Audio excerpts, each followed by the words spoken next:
rank was little low. Then we worked in the fourth attempt. His GS3 marks improved. I was with Sajal sir. तो मेरे marks जो हैं वो काफ़ी बढ़ गए थे, लाइक 60 मार्क्स का जंप आया था जब मैंने in GS alone when I interacted with him, because he told me some of the framework. जैसे मैंने अभी वो 4C 5C वाला जो मैंने बताया वो सर नहीं बताया एक्चुअली मुझे. How to start answer, scratch से कैसे शुरू करें. जब मैंने पहला आंसर लिखा था, आई स्टिल रिमेंबर कि 16 मिनट में मैंने 10 नंबर का कोई क्वेश्चन लिखा था. इतना घटिया आंसर लिखा था ना मैंने वो दैट वाज लाइक कि मैं जब सीसैट के लिए, जैसे पहले तो मेरे साथ ऐसा था कि पहले 3 अटेम्प्ट तक तो मैंने कॉम्प्रहेंशन छूता ही नहीं था, because I had so much confidence in my maths part. But जब 23 का पेपर आया था तो मैंने एक ऑनलाइन टेस्ट सीरीज में जो है वो एनरोल किया था, एंड मैंने एग्ज़ाम से 15-20 दिन पहले वहाँ पे एग्ज़ाम दिया, and like my marks were down. तो आपको उस समय आपका कॉन्फिडेंस एकदम हिल जाता है, क्योंकि आप इतनी मेहनत करके जो है वो पढ़ रहे हो एंड सडनली आपके मार्क्स एकदम कम आने लग गए. तो फिर I called Sajal sir. That time actually he said कि जो है वो भाई. Hello everyone. And before we start, just a request, because all of you are future civil servants and all of you are Sarthi IS students. So we take great pride in having you, and we take great pride in you being the most well-behaved aspirants in the whole fraternity. So I would like to also request you that please don't, please, it will be a very, very important session, because Divyank has a lot of things to share, which will help you a lot during your preparation, in your preparation. So please, if we see any kind of spamming anywhere, we will remove you and block you. So please, make this session informative. What we'll do is that we'll first start the session. You please ask your doubts in the chats, whatever questions you want to ask from Divyank. So first we'll resolve it. Then we'll, start with the whole topic, which is 10 mindset shift. And then we'll end with by taking few more questions. So before I introduce Divyank, so Divyank and me, we have almost a association of 3 years now. And when Divyank, so his journey has been very inspiring. So he has done his IIT. After that, he gave the exam. In the first prelims, he got 70 something, 74, 75 marks. Then he worked on his weakness, and in the next attempt, he reached interview. And then after that, in the third attempt, he got the AI rank of 352. And in that attempt, he could have got a higher rank, but because of low score in GS3 and optional, his rank was little low. Then we worked in the fourth attempt. His GS3 marks improved, but unfortunately, his interview and his GS1 marks reduced. And then finally, this year, everything got sorted, and ultimately, he got this very good rank. So when he got the earlier rank of 352, neither he neither me, we were not happy, because I knew that he had a potential to be in top 100, and he himself believed that he can get a very good rank. So first of all, congratulations, Divyank, and really, really happy for you that you have got this rank. Thank you, sir, for the wishes and for the introduction. So, just a correction that I scored rank 357 in my in when I got selected first time. So, so as you mentioned about how we are going to proceed ahead in this session. So, if like all the participants who are there, please ask your doubts first in the comment section, and then I will address all those doubts after whatever I want to say. After that, we can address all those doubts. I think Divyank, since most of these are our enrolled students, and I think it will take some time for them to ask questions. So I think it's better that we first start with our session, and then in the end we'll take the doubts. Okay, fine. No issues. So we can start this. The theme of today's session is that what are the 10 mindset shifts which are required to score a top 20 rank. So let's begin with the first shift which is required, and that is the mindset itself. So when I say mindset, it means that when we start preparing for this exam, we look at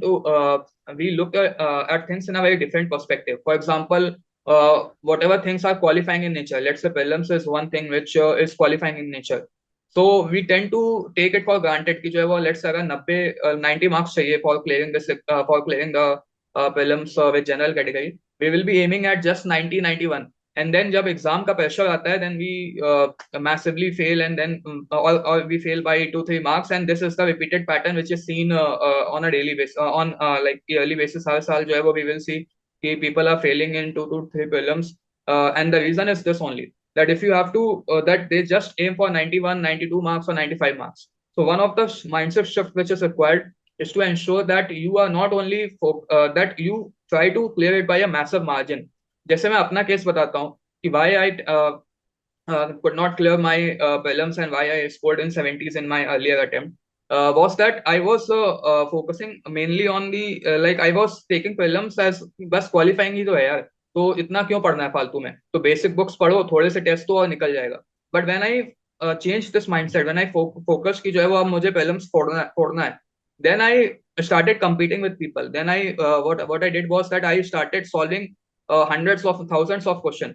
जब मेरा third attempt में जब पहली बार बहुत अच्छे marks आए थे prelims में, I solve around 12,000 question which is equivalent to almost 120 test papers which I gave, and I was competing with the people जिनका ऑलरेडी जो है वो प्रीलिम्स में हमेशा अच्छे मार्क्स होते थे. तो that was one thing which I did. Apart from that I focused की जो है वो कोई भी बुक जो इंपॉर्टेंट है वो हम मिस आउट ना करें. वो बुक्स क्या इंपॉर्टेंट है, वो क्या रिसोर्सेज हैं, I will tell that later, but this is what you need to do.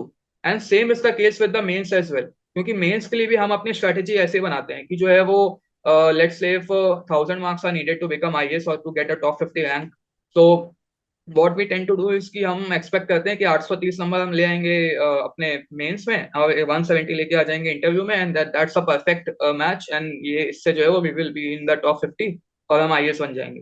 But that is when the issue arises कि आपने 830 को आप ब्रेक करते हो कि 130 लाएंगे एसए में, लेट्स से 450 जो है वो हम उसमें ले आएंगे, या फिर 250 हम आप 270 280 जो भी अपना ऑप्शनल में आएंगे वो ले आएंगे, एंड ऐसे करके आप कॉम्बिनेशन बनाते हो कि जो है वो कुछ 830 के अराउंड बनेगा.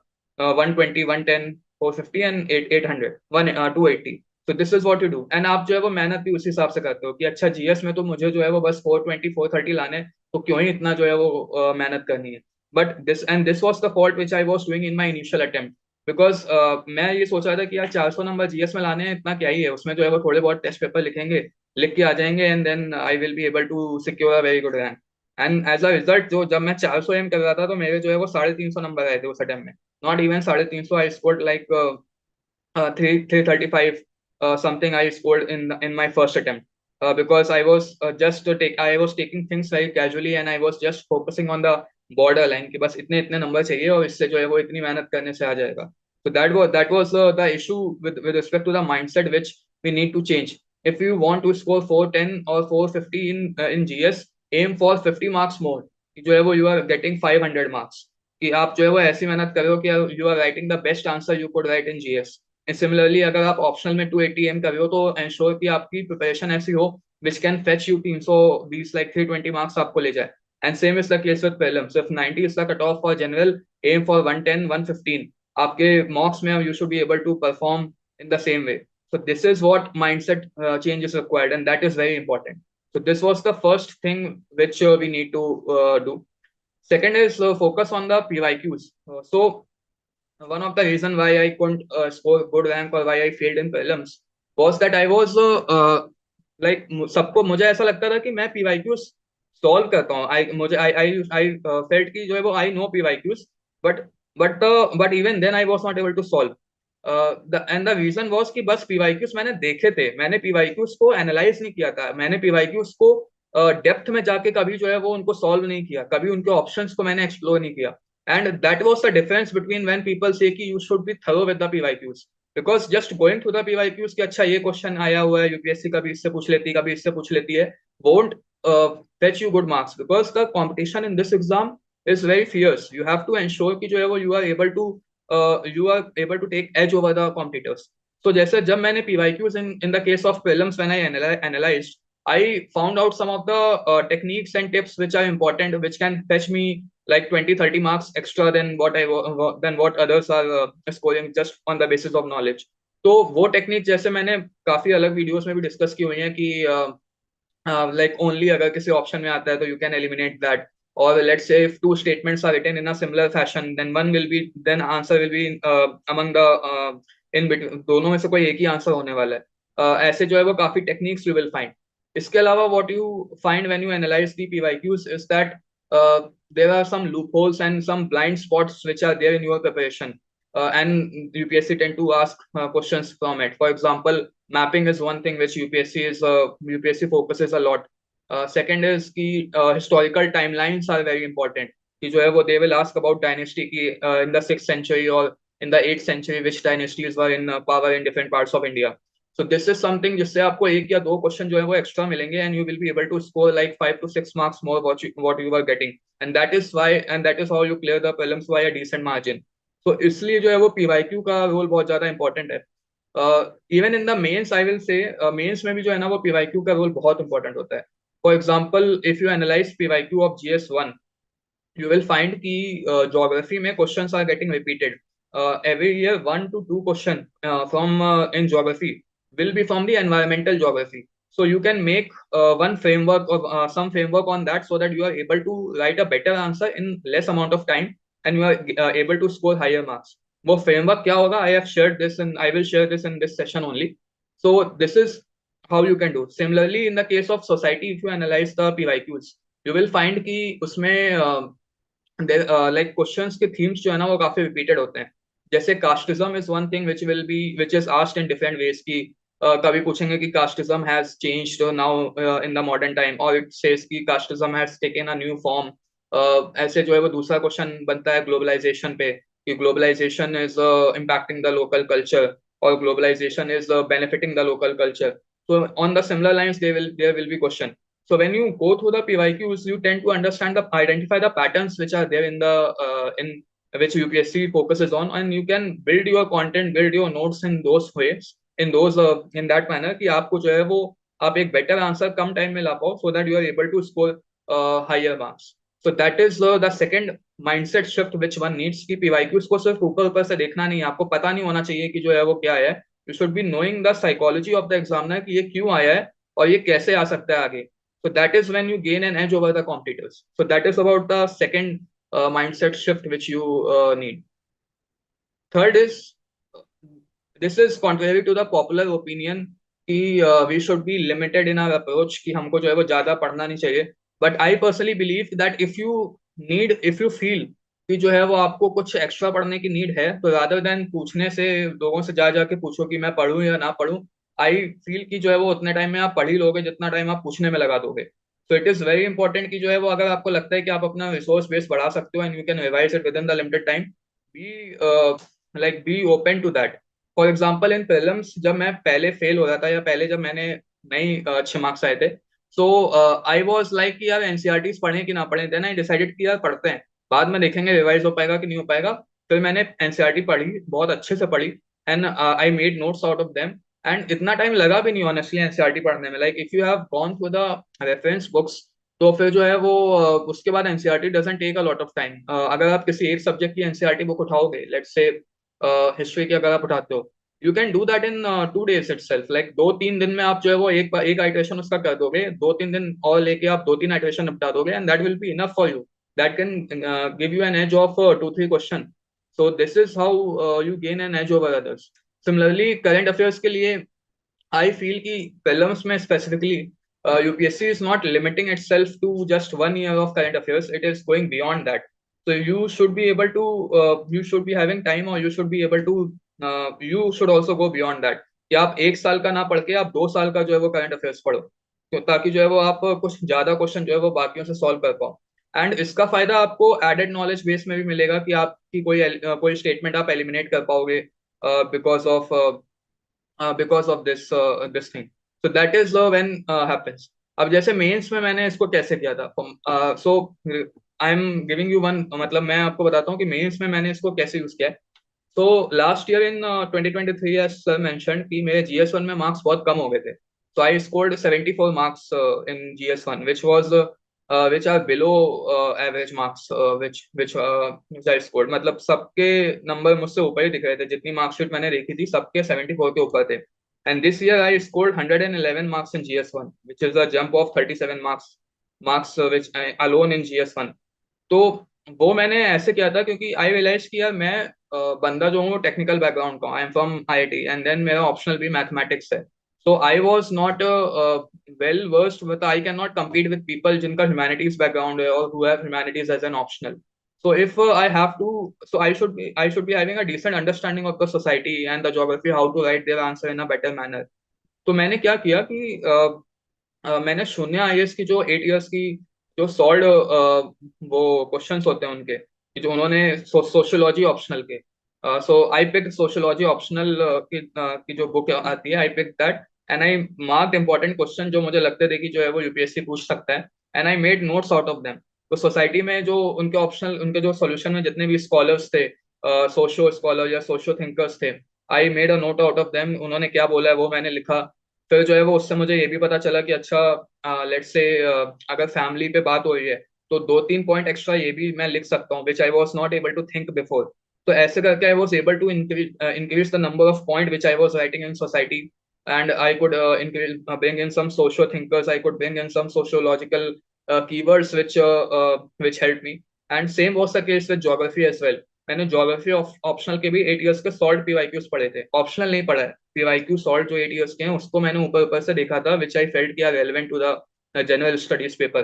सो many people were suggesting me not to do this because this is a very tiresome part, and हो सकता है कि जो है वो मतलब गलती से आप पे 74 आ गए हो, या फिर जो है वो कुछ हो, किस्मत खराब होगी. बट आई थॉट कि this is the last time I am going to give this exam and I am not going to take the risk. I will ensure कि मैं ऑप्शनल अगर दूसरा भी पढ़ना पड़ रहा है ना तो भी मैं पढ़ के अपने नंबर बढ़ाऊंगा.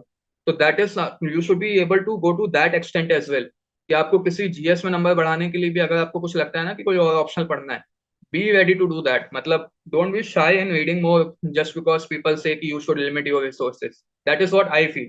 मतलब obviously you should limit it, but अगर आपको नीड लगती है, आपका जो है वो लिमिटेड से काम नहीं चल रहा है, तो obviously you have to go beyond what the limited trend is going on. That is when you will gain an edge over the people who are doing limited thing. So this is very important. Same was the case with ethics as well. जैसे ethics में जो है ना, मैंने हर साल I have given 4 mains. तो हर साल मैंने एथिक्स के अपने कंटेंट बढ़ाया है, because once you are done with the basic part ना, उसके बाद आपको जो है वो बस थोड़ा थोड़ा एच लेनी होती है, थोड़ी थोड़े इनपुट्स लेने होते हैं बाकी चीजों से. कि आपने इस कोचिंग का मटेरियल देखा, उसमें जो है वो आपको लगा कि अच्छा इसमें ये पॉइंट अच्छा है, ये एग्जांपल अच्छा है एथिक्स के लिए, तो आपने जो है वो कहीं पे लिख लिया. तो उससे क्या होता है कि your content keeps updating, like is getting updated every year, and you are not just stuck to the examples which you were using 5 years ago or 2 years ago or 3 years ago. So that is when you are relevant in the market, and that is when you can make a connect with the examiner in the in the actual examination. So that is why you should not be shy in reading more and exploring more content than what has been recommended by the toppers of previous year. So this is one thing which I changed with me. So coming on to fourth thing which we all need is practice. So practice is needed a lot. So when I scored like in my first mains, I scored about 335, and this mains I scored 435, which is a jump of around 100 marks. So and it is mainly because of the practice. So like in the first mains, I wrote only about 12 to 13 tests of GS. While you can see that this is the that in the first photo you can see that this is from 2022 exam, and I have written that for GS this was my target, that I will solve 30 tests, and for optional I will solve like 35 tests. So overall I think in that attempt I gave when I got selected for the first time, I gave around 70-75 tests including the essay paper as well. So that was the level of practice which I did between prelims and mains. So you can see that I have written each and everything which I am going to do, that these are the notes which I will do, Kanishk sir notes, or 10-year IFOS paper I will be giving, or test series I will be giving. So I have written this. In the second photo, you can see that for every day I have written कि कैसे जो है वो मुझे उस दिन क्या क्या करना है. तो उस दिन हर दिन you will find कि there is some test which is mentioned. So which is what I am saying कि आपको जो है ना वो टेस्ट बहुत लिखने पड़ेंगे, both for prelims and for mains, especially if you are a person जिसका एक बार भी जो है वो नहीं हुआ है ना कोई स्टेज, अगर प्रीलिम्स नहीं हुई है तो आपको प्रीलिम्स के लिए टेस्ट पेपर बहुत देने पड़ेंगे, अगर मेंस नहीं हुआ है तो आपको मेंस के लिए जो है वो बहुत टेस्ट पेपर देने पड़ेंगे। Once you have cleared it by a decent margin it builds confidence, और आप थ्रेशोल्ड को ऊपर उठ चुके होते हो, तब आपको नहीं देने की नीड है इतनी। जैसे मैंने इस अटेम्प्ट में बहुत ज्यादा टेस्ट नहीं दिए होंगे, I I would have limited myself to, I think अगर 70 मैंने उस अटेम्प्ट में दिए थे तो इस अटेम्प्ट में मैंने टोटल शायद 45 के आसपास ही दिए होंगे, तो 45-50 के आसपास गए, तो 20 मैंने कम कर दिए, बिकॉज वो एक्सपीरियंस आ जाता है अटेम्प्ट के साथ, तो you don't have to push yourself to that extent. But in the initial जब तक निकला नहीं है वो stage, you have to give your best. And even in the interview I will say, like interview में लोग बोलते नहीं है, but even in the interview I will say I increase my marks significantly. तो like I score 201 in the when I got selected. तो उसमें मैंने actually ये किया था कि there was one friend of mine, उसके साथ I used to practice give mocks उसके इंटरव्यू में, and I gave around 70-75 mocks. और हम लोग ने इतनी ज्यादा प्रैक्टिस की थी ना कि लाइक मुझे अगर नींद में भी आप उठा दोगे I can give a very good interview in that case. And ultimately I score 201, और जो दोस्त ने मेरे साथ प्रैक्टिस किया था he also scored 192, so which are good marks. So that is the importance of practice which you need to have. तो आपको मतलब ऐसे जो है वो अपने लिए टारगेट सेट करने हैं, and set an ambitious target कि जो है वो मतलब आपको इतना देना है, so that you are able to push yourself and you are able to ensure that you are excelling in the exam. So this is the fourth thing. Fifth is you have to do your SWOT analysis. So I hope सबको पता है, जिसको नहीं पता उसके लिए ये photo है कि what is SWOT analysis. तो जैसे with respect to prelims, जब मेरे पहले 2 अटेम्प्ट में अच्छे मार्क्स नहीं थे, आई एनालाइज कि why I am not able to get। ऐसा तो है नहीं कि मैं जो है वो पढ़ नहीं रहा हूँ, because I was studying a lot. फिर भी जो है वो मेरे दोस्त या मेरे सीनियर्स जो है they are getting like 30 marks more than me और 20 मार्क्स मोर देन मी, तो why I am falling short. तो जब मैंने ये एनालिसिस की आई रियलाइज कि इन प्रीलिम्स स्पेसिफिकली ऐसा है कि जब कि in the static thing, let's say Lakshmikant sir का क्वेश्चन आता है या पॉलिटी से क्वेश्चन आता है, तो दे आर मेकिंग 90 और 95% of the question correct, and I am making only 80-85% of the question correct. Same is the case with economy, because मेरे साथ ऐसा है कि थोड़ी गलती हो जाती थी मुझसे उस समय इनिशियल अटेम्प्ट्स में, इसमें इन चीजों में गलती होती थी मुझसे। तो देन आई रियलाइज कि आई हैव टू, जब अगर कहीं पे मैं कम सही कर रहा हूँ तो I will have to compensate for that somewhere. तो उसके लिए व्हाट आई डिड वाज कि I try to increase the knowledge base, and I try to focus on the unconventional areas. जैसे लोग जो है वो जनरली मैपिंग या टाइमलाइन वगैरह जिसको मैंने बोला, या रामसर साइट, या लेट्स से एग्रीकल्चर, या let's say any any cropping pattern, ऐसे करके जो चीजें हैं जिससे यूपीएससी प्रीलिम्स में क्वेश्चन पूछता है, they take very lightly, but मैंने जो है वो उसको अलग से पढ़ा। And when I was able to like जब मैंने उसका रिवीजन किया I was able to find new areas where I can gain more. So like तो ऐसा है कि मतलब I found that I link कि मैं जो है वो अगर ज्यादा अलग अलग सोर्सेस पढ़ा होऊंगा तो I will be able to gain more, I will be able to attempt question from different section. तो किसी सेक्शन में अगर एक्यूरेसी कम भी जाती है then also I will overall accuracy जो है वो मेरी डिसेंट रहेगी, and I will be able to score decent marks. So that is when you have to, so this is why SWOT analysis comes in.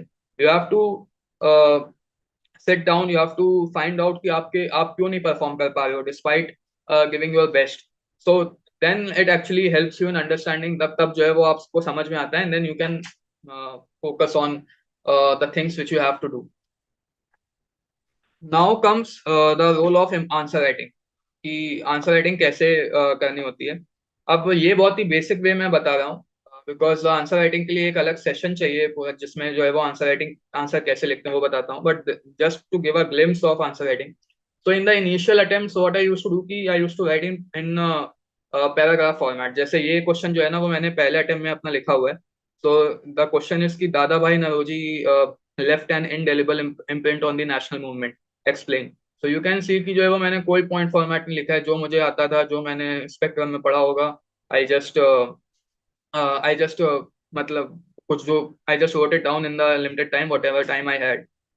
And that is when and that is why I scored very less marks in that attempt, जब मेरे 335 marks GS में आए थे। तो उस attempt में फिर मतलब तो उसका रीजन वही है, जब आप ऐसे लिखते हो ना तो एग्जामिनर को भी समझ में नहीं आता है कि आपने क्या लिखा क्या नहीं लिखा, and someone who is writing in points आपका जो है वो बहुत ही क्लियरली स्पेसिफाइड होता है कि आपने इतना लिखा। आप ज्यादा पॉइंट्स लिखते हो तो उसके ऊपर साइकोलॉजिकल प्रेशर भी पड़ता है, अगर ज्यादा पॉइंट्स है तो ज्यादा नंबर देने का। And you can pinpoint the exact things which you are writing. So for example अगर नेक्स्ट स्लाइड हम लोग देखें, this is the answer which I wrote in this year. अभ्यास अभ्यास अभ्यास का है ये, तो 2024 का ही है। तो इसमें जो है वो उन्होंने पूछा हुआ है कि compare and contrast the approach of Mahatma Gandhi and Jawaharlal Nehru towards the Indian freedom struggle. तो नाउ यू कैन सी कि कितना चेंज है दोनों में। वन इज दिस जो मैंने पहले टर्म में लिखा था, and then this this is जो मैंने इस टर्म में लिखा है।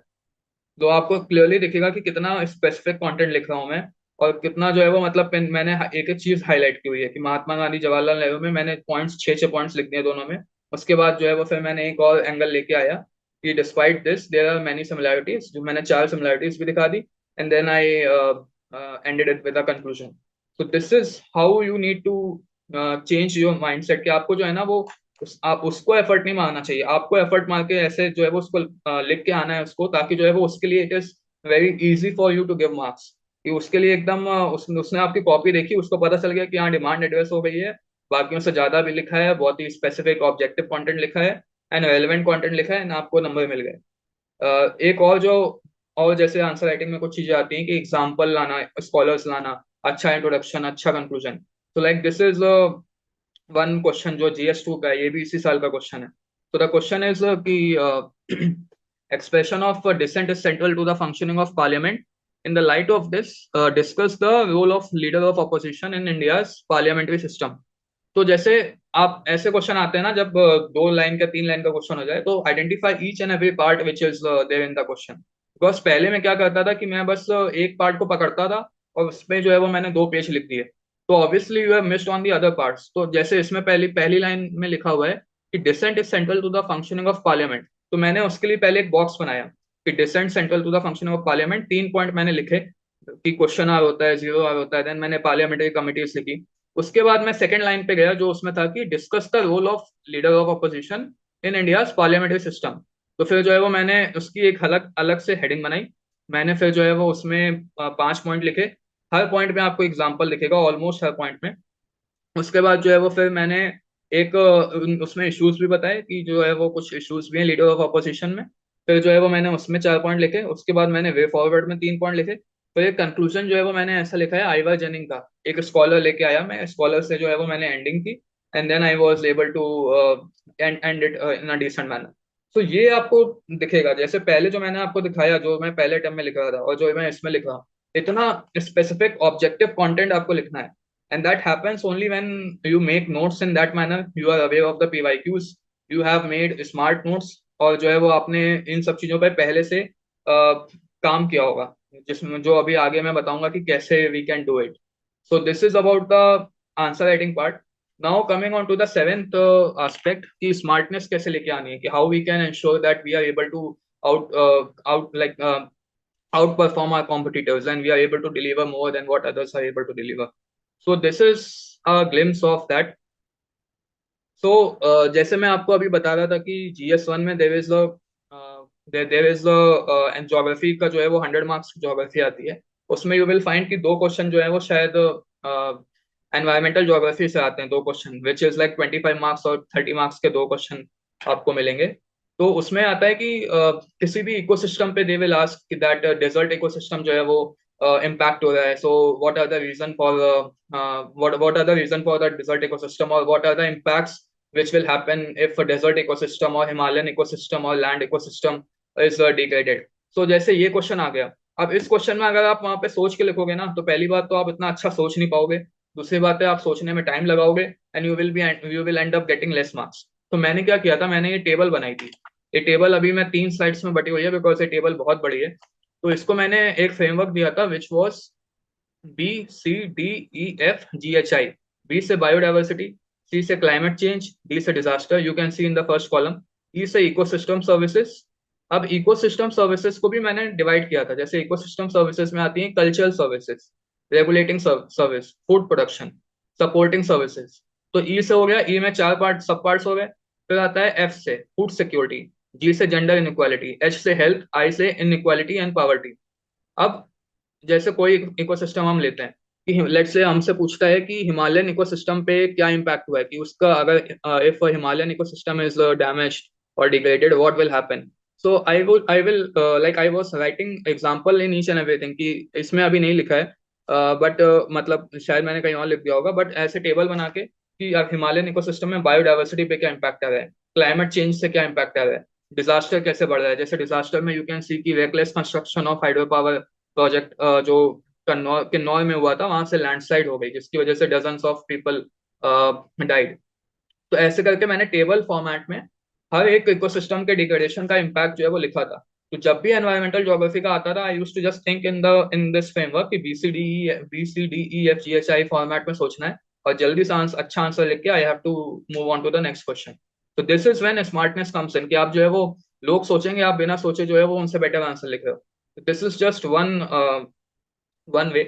ऐसे बहुत सी चीजें होती हैं. अब जैसे ये एक फ्रेमवर्क है जिसमें जिसमें जो है वो climate change, green house gas emission and बाकी इशू अगर आते हैं, तो जब वे फॉरवर्ड में आपको मेजर्स लिखने होते हैं कि what measures can be taken to ensure that we are able to address these challenges. तो इसमें जो है वो मैंने इसको डिवाइड किया होता है एक बहुत ही सेट पैटर्न में. इसको मैं टीपो फ्रेमवर्क बोलता था, TIPO. टी से टेक्नोलॉजिकल मेजर, आई से इंस्टीट्यूशनल मेजर, पी से पॉलिसी मेजर एंड बाकी उसके अलावा जो भी दिमाग में आता था वे फॉरवर्ड में वो अदर्स में लिख देता था. Same was the case with waste collection.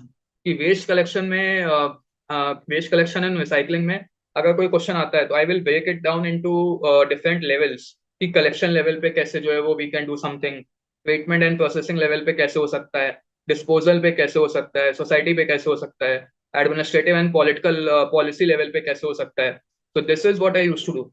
Same is the case with like agriculture वाला. आप सेकंड फोटो में देखोगे कि अगर बिकॉज GS थर्ड में if you look at this you will find कि एग्रीकल्चर पे जो है ना वो 2-3 क्वेश्चन आते हैं और कभी कभी बहुत ही जेनरिक क्वेश्चन पूछ लेंगे कि what are the issues with the agriculture. तो वहां पे आप सोचोगे. इससे अच्छा जो है वो आप एक पहले से स्ट्रक्चर सोच के जाओ कि भाई हार्वेस्ट के पहले क्या इश्यूज हैं, हार्वेस्ट के बाद के क्या इश्यूज हैं. ठीक है. तो और या फिर आप अप स्ट्रीम डाउन स्ट्रीम में सोच सकते हो. तो अप स्ट्रीम के लिए जैसे मैंने एक फ्रेमवर्क बनाया था which was QLT-FCI, quality FCI. तो Q से जो है वो quality input, land segmentation, T से टेक्नोलॉजी, F से फार्म क्रेडिट, C से क्रॉप इंश्योरेंस, I से इरिगेशन. ऐसे डाउन स्ट्रीम की जो है वो हार्वेस्ट के बाद क्या क्या इश्यूज आते हैं. तो हार्वेस्टिंग लेवल पे क्या आएंगे, स्टोरेज पे क्या आएंगे, प्रोसेसिंग पे क्या आएंगे, मार्केट लिंकेज पे क्या आएंगे. इससे क्या होता है कि you right in a very pin pointed straight forward manner. आपके लिए तो याद करना आसान है, लिखना आसान है, और जो पढ़ रहा है उसके लिए भी बहुत आसान है. So that is when he will give you 1 mark, half mark more than other person, and you will be gaining an edge over the others. So this is what smartness is. Same is the case with this. इसमें जैसे ये वाला framework जो 4C5D है, ये none but Sajal Sajal sir ने मुझे बताया था actually. And I used it और मैंने इस अटेम्प्ट तक जो है वो उसको फॉलो किया है. इसमें ये एक्चुअली कंक्लूजन्स हैं जो मैं पहले से बना के रखा था कि आंसर आएगा अगर एग्रीकल्चर का आता है. लेट्स से अगर नक्सलिज्म पे क्वेश्चन हर साल आता ही है, तो नक्सलिज्म पे अगर क्वेश्चन आएगा तो कंक्लूजन जो है वो 4C अप्रोच होगी. 4C में पहला है connectivity, capacity development, communication and confidence building. तो इट साउंड्स वेरी गुड कि 4C अप्रोच फॉलो करनी चाहिए. Same is the case with north east. कि नॉर्थ ईस्ट पे क्वेश्चन आता है तो I will be following 5D approach कि dialogue, defence, demilitarisation, devolution and development. तो उससे जो है वो आपको सोचना नहीं पड़ता and you are able to give a good closure to your answer and that is when you get an edge over the others. ऐसे ही मैंने एग्रीकल्चर के ऊपर जो है वो बनाया हुआ था कि MS स्वामीनाथन ने बोला हुआ है कि if agriculture goes wrong in the country then nothing could go right.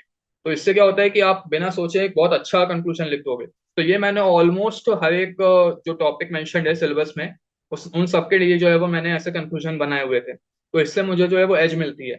So this is how you improve your marks in GS. So coming on to the eighth part कि mentors का role जो है वो बहुत important है. जैसे मैंने coaching as such नहीं की है बट आई फील कि कोचिंग का थोड़ा रोल होता है एंड बट ज्यादा फायदा जो है ना वो एक्चुअली मेंटर्स का होता है. For example I was with Sajal sir. तो मेरे मार्क्स जो है वो काफी बढ़ गए थे, लाइक 50 मार्क्स का जंप आ गया था. 50 का नहीं, आई थिंक 60 मार्क्स का जंप आया था जब मैंने in GS alone when I interacted with him.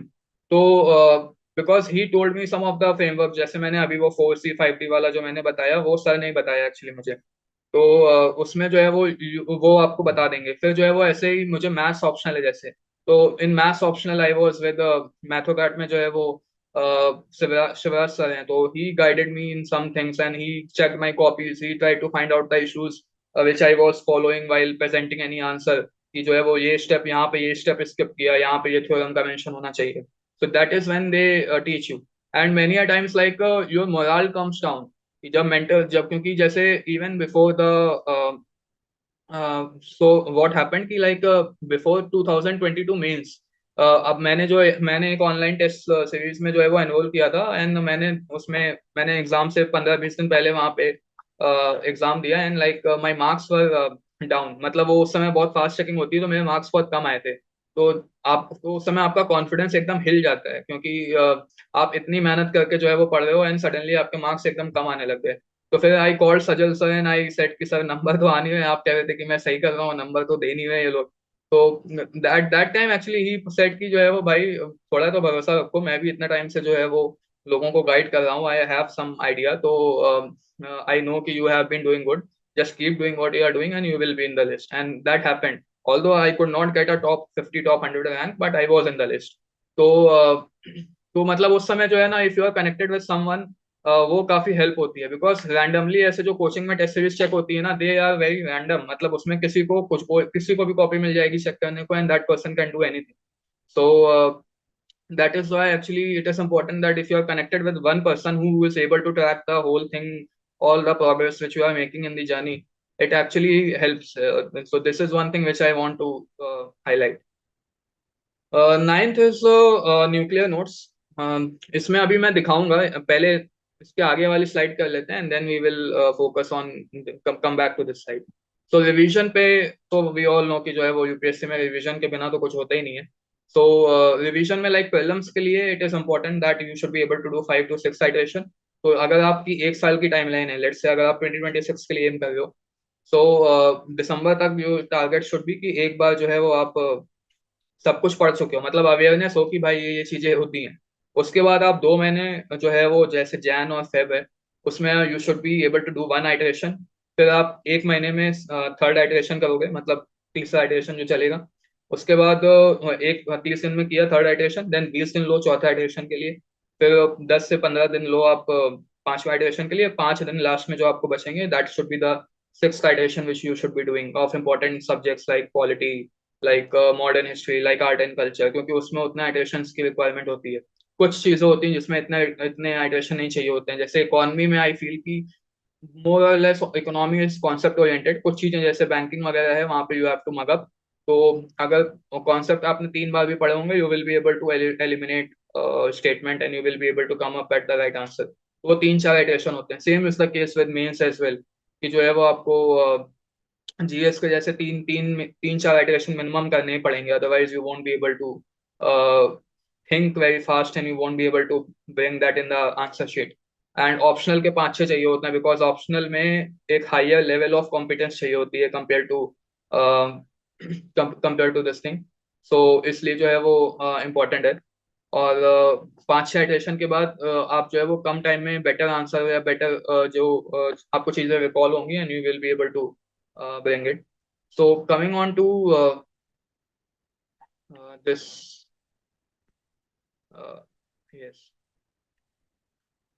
So the last thing which is there, इसमें न्यूक्लियर नोट्स. तो न्यूक्लियर नोट्स बनाना, न्यूक्लियर नोट्स में क्यों बोल रहा हूँ, आई विल शो यू. इसमें I will stop sharing, this is the end of the slide. अभी जो है वो we will move on to the next. Just I want to give you idea कि कैसे वो नोट्स कितने हद तक न्यूक्लियर होते हैं वो. सो this is like all the mountain ranges in India. ठीक है, ये होता है न्यूक्लियर नोट्स. ये जो है वो मैंने A3 शीट ली थी, और उसमें जो है वो पूरे इंडिया के जितने भी मैप्स, जितने भी माउंटेन थी, जितनी भी माउंटेन पीक्स थी, वो मैंने फुल उसमें बना दी थी. तो यू कैन सी कि I have written features of that mountain ranges also. नीचे अगर आप देखोगे यहाँ पे साउथ में, तो आई हैव लाइक मैंने यहाँ पे रिवर्स भी बनाई हुई है. तो इससे it is very easy to not only ensure कि आप जो है वो एक आपको फुल माउंटेन रेंजेस याद हो जाएंगी, आपको एडवांटेज मिलेगा, बिकॉज आप नॉर्थ टू साउथ अरेंज कर सकते हो. आप बता सकते हो कौन से स्टेट में, आप बता सकते हो ईस्टर्न घाट है, वेस्टर्न घाट है, या फिर जो है वो कितना साउथ में है, कितना नॉर्थ में है. But also you can tell कि जो है वो कौन सी नदी कहाँ से निकलती है, कौन सी नदियों के बीच में कौन सी माउंटेन रेंज है, या कौन सी माउंटेन रेंजेस के बीच में कौन सी नदी है। तो this is what nuclear notes look like. इससे जो है वो आपको दो तीन फायदे होते हैं। पहला फायदा तो ये है कि आप जो है वो टाइमली रिवीजन कर लोगे। सेकंड जो बेनिफिट होता है आपका, कि आप मल्टीपल आइटरेशन कर सकते हो। एंड थर्ड इज कि जो है वो यू कैन लाइक आपको दिमाग में बहुत जल्दी सेट भी होगा, तो you will be able to produce it in the exam as well. So ऐसे मैंने नोट्स जो है ना वो बाकी चीजों के भी बनाए थे। फॉर एग्जाम्पल मैंने जो जैसे if if someone has read art and culture from Nitin Singhania book, so उसमें फोक डांस है, फोक म्यूजिक है। सो व्हाट हैपेंस कि वो मैंने मैप में जो है वो पॉइंट आउट कर दिए थे कि इस स्टेट का ये फोक डांस फोक म्यूजिक है, इस स्टेट का ये है। तो ऐसे करके it gets etched in the memory. And then like और ये नोट्स मैंने ऑलमोस्ट फिल्म्स के लिए तो सबके, फिल्म्स क्या मेंस के लिए भी सबके लिए बनाए थे। तो उससे व्हाट हैपेंस कि I was able to revise like modern history की जो स्पेक्ट्रम बुक है, I was able to revise in 2 to 3 hours at max. मतलब 2-3 घंटे में फुल बुक रिवाइज होती है। वो 700 पेज की जो बल्कि बुक है वो 2-3 घंटे में रिवाइज होती है। And that is why you are able to मतलब you don't get confuse between options when the question comes in actual exam. तो आपको, that is the importance of making notes. और ये नोट्स ऐसा नहीं होता है कि एक बार में बनते हैं। यू हैव टू, पहले जो है वो आप मोटे नोट्स बनाओगे, काफी ऐसा होगा कि आप ऑलमोस्ट सब कुछ ही नोट्स में लेके आ जाओगे। फिर जो है वो आपको लगेगा कि ये तो मैंने खुद की बुक लिख दी। फिर जो है वो आप उसका कुछ नेक्स्ट आइटेशन के नोट्स बनाओगे। ऐसे करके वो नोट्स रिफाइन होते जाते हैं, then ultimately you arrive at this thing कि जो है वो इतना कंसाइज हो गया कि जो है वो now you can revise the geography in 5-6 maps on itself. So that is the importance of notes, and by which you get an edge over the others. Divyank, Like, yesterday I took a session on note making for prelims. So I had also used few of your notes because I had access to few of your notes, right? So I had showed them that how you have done the micro wala thing. So it's very good that you have hmm. emphasized that again, because I think it will give a right message to the aspirants also. yes, sir. क्योंकि So हमारी बात that तो कम was सुनते हैं, हमारी बात तो कम सुनते हैं, शायद तुम बोलोगे तो ज्यादा सुनेंगे। नहीं सर, हमने भी आपकी बातें सुनी है काफी, तो आपकी बातों से सुन के यहाँ तक आए हैं। ठीक तो है। मेरी साइड से तो हो गया सर। अब जो I है think वो now एस्पिरेंट के now क्वेश्चन। हाँ now we'll take some questions. So Om Prakash Mishra is saying कि so if we are giving the next year exam, एक साल है almost. So how should we divide the pre-mains वाला thing? Like when should we continue till mains and then when should we shift to prelims? Yes. So जैसे first 6 months जो होते हैं like till दिसंबर, जो है वो आप ये कर सकते हो कि आप मेंस सेंट्रिक प्रिपरेशन होनी चाहिए। In the along with that जो बेसिक बुक्स होती हैं जैसे स्पेक्ट्रम, लक्ष्मीकांत, ये जो बुक्स हैं यू कैन इंश्योर कि you are able to read it once. क्योंकि आप चाहे कोचिंग से पढ़ो या फिर जो है वो कहीं अपने आप से पढ़ो, इतना तो मतलब आप if you are studying decently, मतलब अगर आप 8 to 10 hours पढ़ रहे हो, you will be able to ensure कि आप एक आइटरेशन ऑप्शनल जीएस का तो कर लोगे, उतने में हो जाता है। Once you have done that in, मतलब 6 मंथ हो गए, उसके बाद you can gradually shift towards prelims. तो जैसे मैंने अभी बोला कि जैन फेब में you can do 1 iteration of prelims, along with that you can revise one of your optional paper.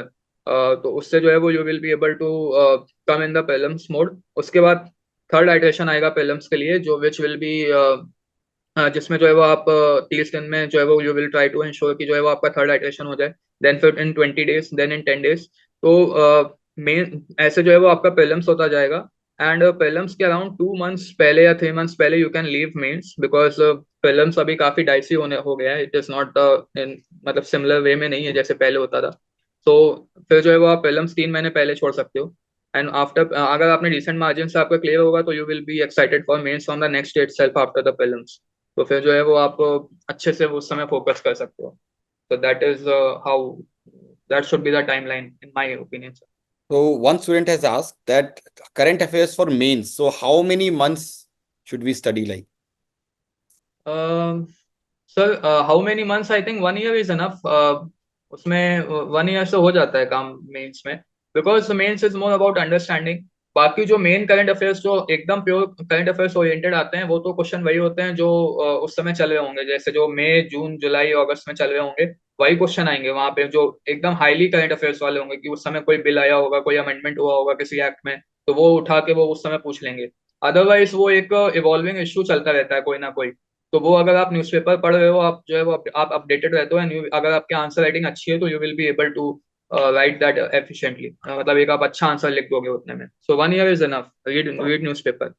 Vignesh is saying when to make mains notes and how to do value addition in the mains notes. Yes.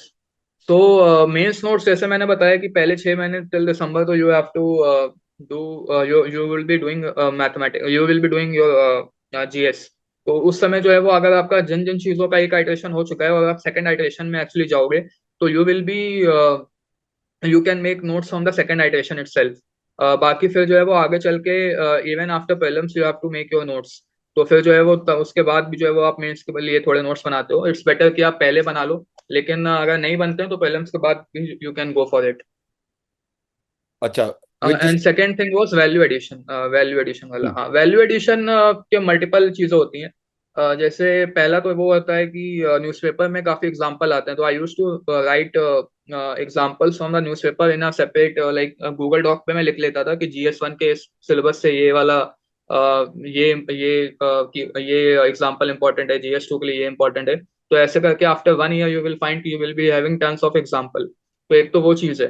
Second है कि sir जब prelims के लिए आप पढ़ते हो ना, तो उसमें आपको काफी वैल्यू एडिशन कंटेंट मिलता है। जैसे लेट्स से जो लक्ष्मीकांत हम लोग पढ़ रहे हैं, तो लक्ष्मीकांत के हर एक चैप्टर के एंड में you will find some scholars और some legal experts giving who have given their opinion, कि ग्रैंडविल ऑस्टिन ने जो है वो बोला था इंडियन फेडरलिज्म के बारे में, ऐसा बोला था। Ivor Jennings said this about India, और any constitutional expert said this about constitution. तो वो चीजें आप साइड में लिखते रहते हो। And same is the case with, let's say modern history में जब आप स्पेक्ट्रम पढ़ोगे, तो उसमें जो है वो यू विल फाइंड कि व्यूज लिखे होते हैं, कि ये व्यूज जो है वो इस मन विपिन चंद्रपाल ने this said this about about the moderates. तो वो आप जो जो आपको अच्छा लगे you can keep a note of that and you can bring it in your answer. Apart from that मैंने जो वैल्यू एडिशन किया था वो थोड़ा उससे भी किया था, कि जो Dipin sir is very famous for current affairs, so I did that as well. उसमें भी थोड़ा जो है वो डिफरेंशिएटेड कंटेंट आपको मिलता है, so you can look for that.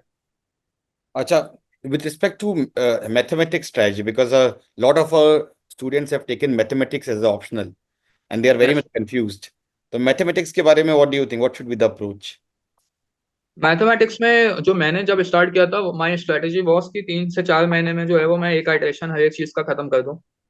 थोड़ा सा टफ होता है, बट स्पेशली जो मॉडर्न अलजेब्रा वाला पार्ट है दैट इज, वो बहुत टफ होती है। जिसने मैथ्स लिया उसको पता होगा, वो काफी, उसमें एक iteration is like no iteration.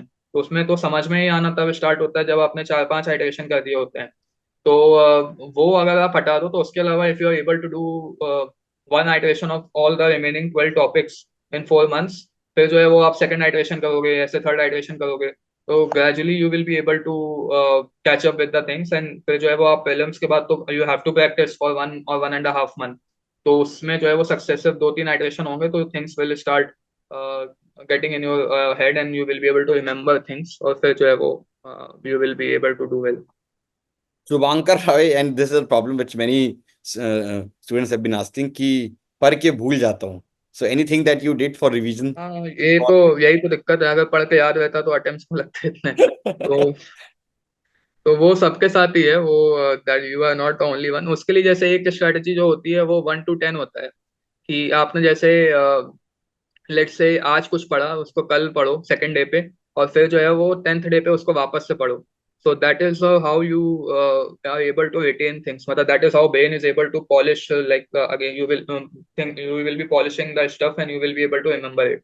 So 1-2, first day, second day and 10th day, that is one way way आपका रिटेंशन कैपेसिटी बढ़ेगा। और ऐसा नहीं कि उसके बाद आपको कुछ पढ़ना नहीं पड़ेगा, उसके बाद भी वो रिवाइज करना पड़ेगा, बट जो नया नया पढ़ा है वो रिटेंशन ज्यादा लंबे समय तक रिटेन रहेगा। This is one thing which you can do. अच्छा, with respect to CSAT, because a lot of students CSAT एकदम nightmare सा बन गया है, तो CSAT के लिए I think you had a maths optional तो help करेगा, but वैसे like what do you think should be a good strategy for CSAT? Sir CSAT के लिए जैसे पहले तो मैं, मेरे साथ ऐसा था कि पहले 3 अटेम्प्ट तक तो मैंने कॉम्प्रहेंशन छूता ही नहीं था, because I had so much confidence in my maths part, कि मैं सिर्फ मैथ्स पे सब सॉल्व करता था और कॉम्प्रहेंशन छूता ही नहीं था और सब सही हो जाते थे। बट जब 23 का पेपर आया था तो उसके बाद तो लाइक उस अटेम्प्ट में मैंने उसी टाइम पे कॉम्प्रिहेंशन सॉल्व करने पड़े, because the maths was so tough कि वो सारे क्वेश्चन हो नहीं रहे थे। तो I think it's a balance होना चाहिए। जैसे कुछ लोगों के साथ इशू आता है कि उनकी कॉम्प्रिहेंशन बहुत अच्छी होती है बट मैथ्स में इशू आता है। तो व्हाट दे कैन डू कि even in the maths part जो क्वेश्चन वैसे होते हैं सॉल्व करने वाले, आइडेंटिफाई इजी क्वेश्चन, और उनमें से अगर 40-50% क्वेश्चन भी टफ इजी वाले आपने कर लिए, कॉम्प्रिहेंशन आपने सॉल्व कर लिए, तो आपका क्वालिफाइंग टाइप तो हो जाएगा। बाकी अगर जेन्युइनली वीक है तो there are many people who specifically work for that, मतलब वो डेली जो है वो कुछ मिनट लाइक 30 मिनट्स और हाफ 1 आवर जो है वो अलग से प्रैक्टिस करते हैं फॉर सी सेट, 2 महीने या 1 महीने। उससे काफी फायदा होता है। तो अगर आपको आपको वो लेवल है तो you should be practicing it from the beforehand also. आप ऐसा नहीं होना चाहिए कि आप सीधे वहां पे जाके बैठ गए, तो फिर तो आपको जो है वो सी सेट में दिक्कत आएगी। अच्छा, Lata is asking that which test series you use for maths optional. I have used multiple test series actually. मैंने आईएमएस भी यूज की है, मैंने मैथोक्रेट भी यूज की है, मैंने एक और टेस्ट सीरीज थी कोई परीक्षा गंगा की थी शायद, वो भी मैंने यूज की है। तो I have, you will find कि मेरा नाम जो है वो शायद सब जगह ही होगा अभी, क्योंकि मैंने अभी this was my fourth mains, तो आई टुक जहाँ से भी जितना हो पाता था I used to do it. तो तीनों ही अच्छी हैं। बट मुझे मैथोक्रेट में कॉपी चेक जल्दी होती है, सो आई फाउंड कि वो ज्यादा अच्छे इनपुट मुझे मिल रहे थे वहां से। So that was the one main test series which I followed. अच्छा, with respect to consistency, this is a question कि इतनी लंबी जर्नी है, 1.5 साल 2 साल, तो how you kept yourself motivated कि इतना लंबा करना है, because you also were from IIT, तो जाहिर सी बात है एक बैक ऑफ द माइंड में ये भी चलता होगा कि I could have gone for a very good job and everything, तो how did you kept yourself motivated? Sir थोड़ा थोड़ा बीच में ब्रेक तो होता ही है, मतलब and you have a mental breakdown also. उसके लिए वही एक सपोर्ट सिस्टम टाइप का होना चाहिए, चाहे वो आपके फैमिली से आए या फ्रेंड से आए, या मेंटर से आए। तो वो थोड़ा वो एक इम्पोर्टेंट रोल होता है। अपार्ट फ्रॉम दैट थोड़ा साइड हॉबी या कुछ मजे के लिए कुछ ना कुछ देखते रहो। जैसे I use to watch comedy shows in in my preparation, की अगर जो है वो if I am having lunch और if I am having dinner, I use to watch Big Bang Theory, या फिर फ्रेंड्स देख रहा हूँ मैं उसमें नेटफ्लिक्स पे।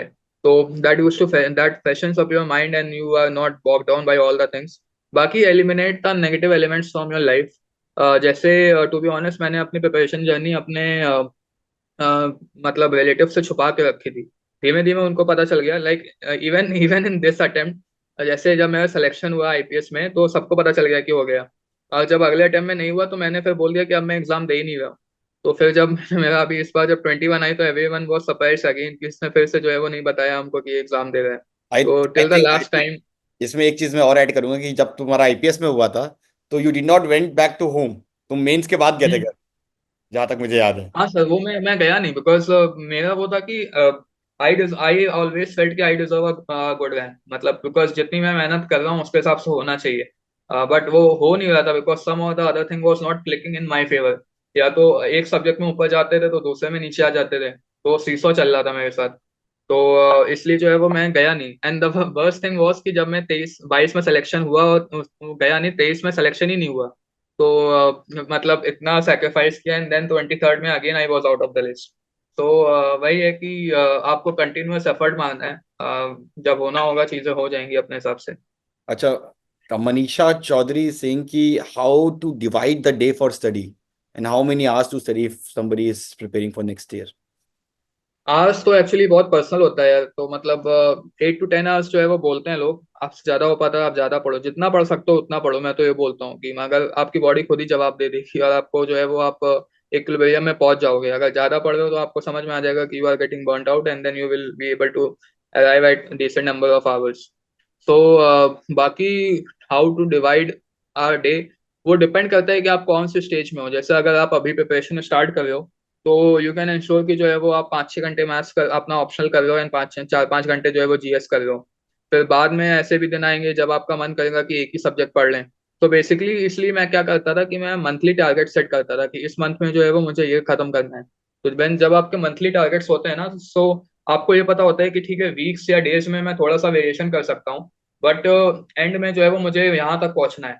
तो वीकली टारगेट सेट कर लो, मंथली टारगेट सेट कर लो एंड उसके हिसाब से डेली टारगेट सेट कर लो। तो अगर आपको किसी दिन कोई सब्जेक्ट पढ़ने का मन नहीं कर रहा है डिस्पाइट दैट कि वो आपके शेड्यूल में है, you can focus on whatever you want to do, बस बट इंश्योर कि वीक के एंड तक वो चीज हो जाए। तो इससे जो है वो you will be on the track and you will be moving in the right direction. नहीं, that is it is something which is like very important, क्योंकि नंबर ऑफ आवर्स तो इसलिए इंपॉर्टेंट भी है because that is, see if you are preparing full time तो ये आपकी job ही है, that's your hmm. Job. Job में आप 8-10 घंटे काम करते ही हो, तो उससे कम तो नहीं पड़ना चाहिए। वही वही। हाँ अच्छा, I think we have almost done. हाँ, लैंग्वेज का हो रहा है कि लैंग्वेज का like English language, do you think the grammar should be very strong in everything?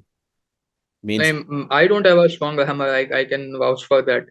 मैं बहुत ही नॉर्मल इंग्लिश है मेरी, कोई हाई फाई इंग्लिश है नहीं मेरी, मुझे आती भी नहीं है।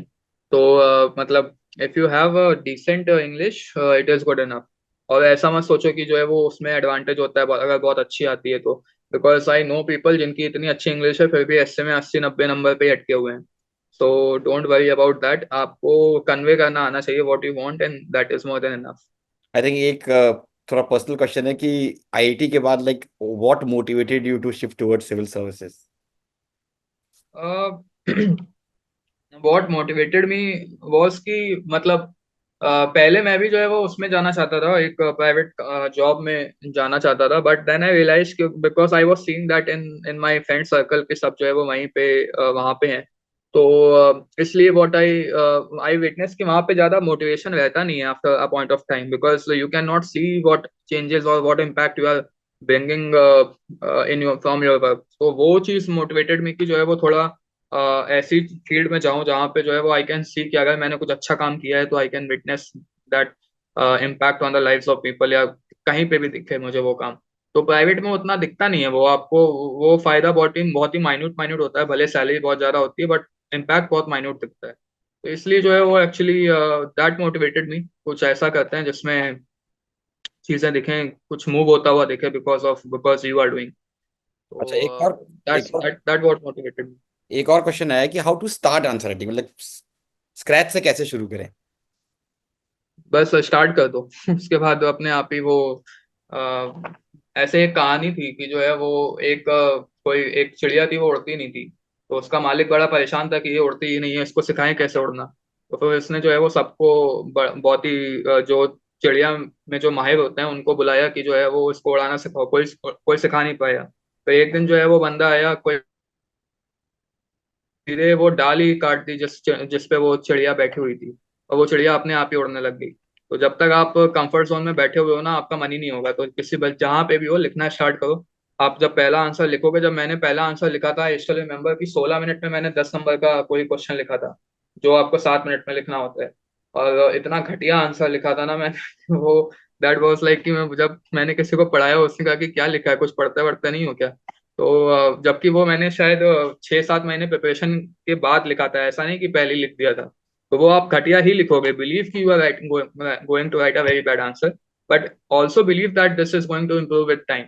जैसे मैंने आपको अपना आंसर अभी दिखाया, I compared my first mains answer with the last mains answer, and you can clearly see कि जो है वो कितना अलग अलग कितना चेंज आया है दोनों में। सो वो विद प्रैक्टिस आता है, जब आप गलत लिखोगे तभी आपको पता चलेगा कि what is the right thing to do. So don't be afraid to make mistakes because only mistakes can tell you what are the right things. अच्छा, एक last question will take which is कि what is your age? They are asking. अभी age पता नहीं इसका क्या relevance है, वैसे 26 है अच्छा बट हाँ, I was confuse, I think it should be 25, ठीक है। तो आई थिंक दिव्यांग बहुत, I think it was very very, एक लास्ट क्वेश्चन हम ले लेते हैं कि conclusion for GS, like conclusion for GS, I think you have already touched it, but एक बार अगर इस पे थोड़ा सा।